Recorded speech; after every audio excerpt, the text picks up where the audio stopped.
Pazartesi, pazartesi, pazartesi.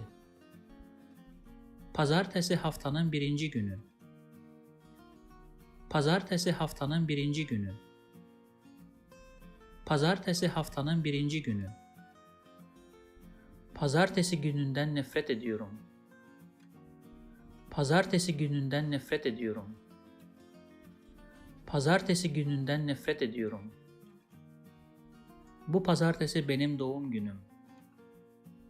Bu pazartesi benim doğum günüm.